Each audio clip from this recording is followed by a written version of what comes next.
जय हिंद दोस्तों। आज हम लोग पढ़ने जा रहे हैं कक्षा 6 का इतिहास पहला चैप्टर। कैसे पता करें कब क्या हुआ था। इतिहास जानने के स्रोत।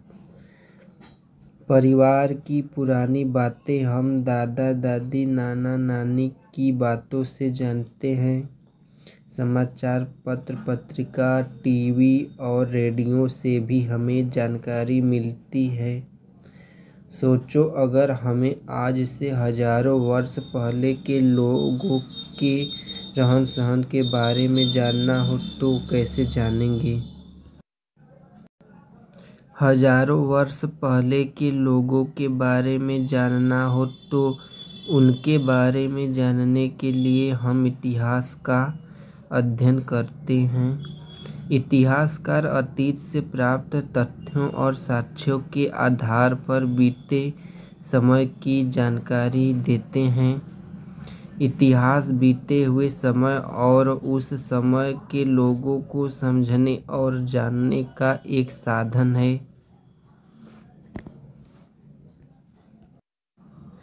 कैसे पता लगाते हैं। अतीत में एक ऐसा भी युग था जब लोग लिखना नहीं जानते थे।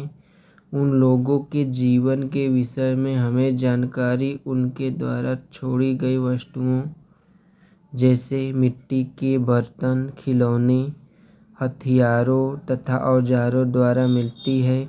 प्रायः इन वस्तुओं को पुरातत्ववेत्ता जमीन के अंदर से खोदकर प्राप्त करते हैं। ये वस्तुएं ऐतिहासिक जानकारी के लिए अत्यंत महत्वपूर्ण होती है। उपलब्ध सामग्री के आधार पर इतिहासकारों ने अतीत को 3 भागों में बांटा है। वह समय जिसके लिए कोई भी लिखित सामग्री उपलब्ध नहीं है पूर्व प्राक ऐतिहासिक काल कहलाता है।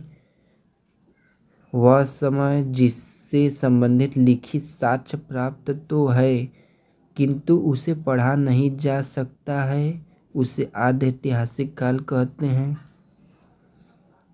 इसी प्रकार जिस काल समय के विषय में लिखित सामग्री से जानकारी मिलती है एवं उसे पढ़ा भी जा सकता है, उसे ऐतिहासिक काल कहते हैं। प्राचीन काल में मानव ने जब लिखना शुरू किया तब उसे कागज का ज्ञान नहीं था। वह अपने लेखों को ताड़पत्रों, भोजपत्रों और ताम्रपत्रों पर लिखता था। कभी कभी लेख बड़ी शिलाओं, स्तंभों, पत्थरों की दीवारों, मिट्टी या पत्थर के छोटे छोटे फलकों टुकड़ों पर भी लिखे जाते थे। दोस्तों, जब मानव ने लिखना शुरू किया तब उसे कागज का ज्ञान नहीं था, तो उन्होंने ताड़पत्र, भोजपत्र, ताम्रपत्र, स्तंभ लेख, शिलालेख पर लिखते थे। एक क्या होता है आइए बताते हैं। देखिए बॉक्स में दिया भी है। ताड़पत्र, ताड़ के पेड़ के चौड़े पत्ते। भोजपत्र, भोज नामक पेड़ की छाल। ताम्रपत्र, तांबे के पतले एवं चपटे टुकड़े। स्तंभलेख, पत्थर के खंभों पर लिखे लेख पत्र। शिलालेख, पत्थर की चट्टानों पर लिखे लेख। प्राचीन इतिहास के विषय में हमें जानकारी तत्कालीन लेखों भी प्राप्त होती है। इतिहास को जानने के स्रोत साधन इस प्रकार है। पुरातात्विक स्रोत। अभिलेख। यह अशोक के रुमिनदेई अभिलेख का अंश है जो लुम्बिनी, नेपाल से प्राप्त हुआ है। इस अभिलेख में अशोक ने यह घोषणा की है कि लुम्बिनी में उपज का 8वां भाग कर के रूप में लिया जाएगा। अशोक के अभिलेख पत्थर पर उत्कीर्ण होने के कारण महत्वपूर्ण ऐतिहासिक स्रोत है। देखिए दोस्तों, ये रोमिंदेई अभिलेख है, यही है जो कि ब्राह्मी लिपि में लिखा गया है। आइए इसके कुछ अक्षर पहचाने। ब्राह्मी लिपि है, ये द है, ये अ है, ये गा है।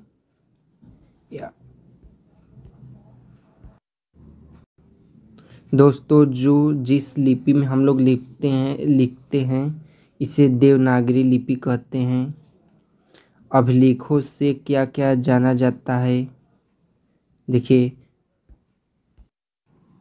अभिलेखों से हमें शासक का नाम, उसका समय काल और उसके द्वारा चलाए गए अभियानों के बारे में जानकारी मिलती है। दोस्तों नियम कानून आगे देखते हैं। सिक्के एवं मुहरे। प्राप्त सिक्कों से तत्कालीन शासक का नाम तथा उसके समय का पता चलता है। सिक्के की बनावट से उस समय की कला तथा सिक्के की धातु से आर्थिक स्थिति की जानकारी प्राप्त होती है। कुमारगुप्त गुप्त शासक। कुमारगुप्त प्रथम को इस सिक्के पर घुड़सवारी करते हुए दिखाया गया है, जिससे हम कह सकते हैं कि वह एक अच्छे घुड़सवार थे। इस प्रकार सिक्के इतिहास लेखन में महत्वपूर्ण योगदान देते हैं। दोस्तों हड़प्पा कालीन मुहरें मेसोपोटामिया से मिली है। इससे ज्ञात होता है कि हड़प्पा वासियों का व्यापार मेसोपोटामिया से होता था। धौलावीरा। हड़प्पा सभ्यता का यह पूरा स्थल गुजरात में स्थित है। यहाँ से हड़प्पा कालीन नगर निर्माण योजना, जल निकास प्रबंध आदि के साक्ष्य प्राप्त हुए हैं। सारनाथ स्तूप। सारनाथ उत्तर प्रदेश में स्थित है। सारनाथ में स्थित इस स्तूप धमेक स्तूप का निर्माण मौर्य वंश के शासक अशोक ने कराया था। महात्मा बुद्ध ने सर्वप्रथम सारनाथ में अपना उपदेश दिया था। दोस्तों देखिए ये भी प्रश्न आता है बहुत जगह कि महात्मा बुद्ध ने प्रथम उपदेश कहाँ पर दिया था अपना, तो ये सारनाथ में दिए थे। दोस्तों साहित्य स्रोत।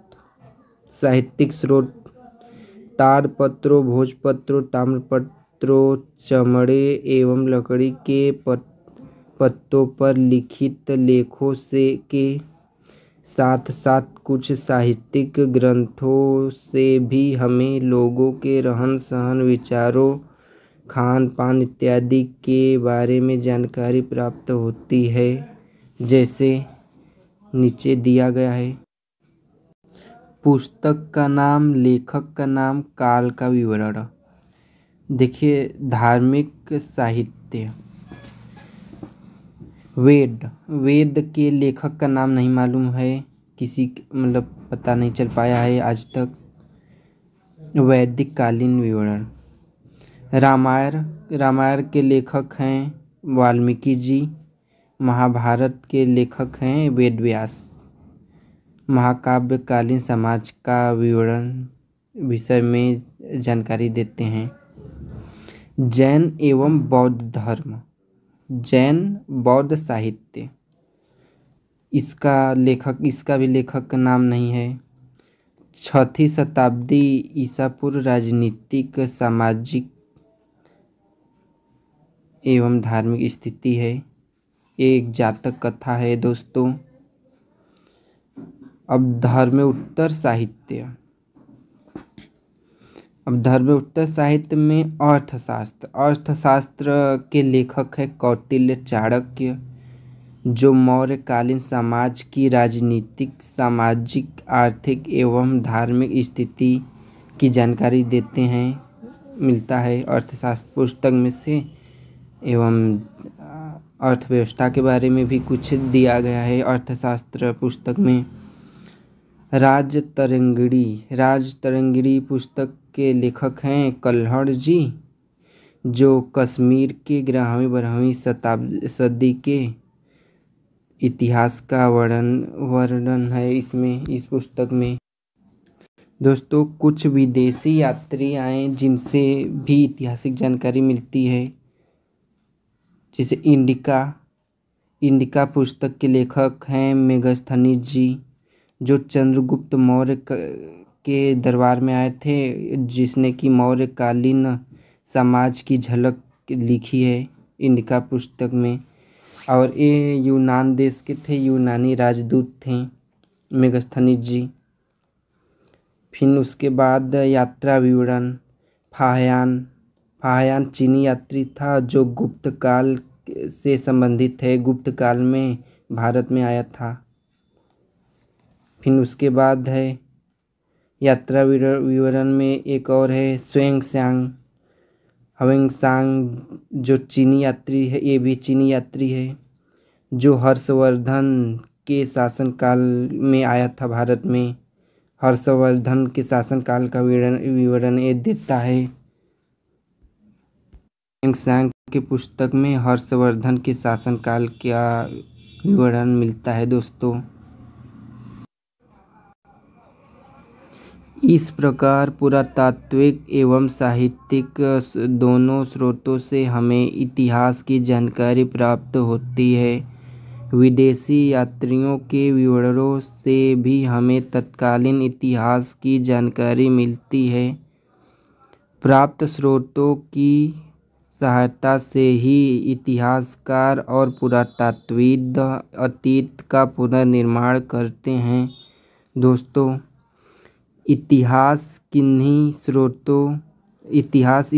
स्रोतों से अतीत की कृषि, पशुपालन, कामगार, शिल्प काम, धंधे, व्यापार, नाप तौल, लेन देन, कर आदि के आधार पर आर्थिक स्थिति का वर्णन करते हैं।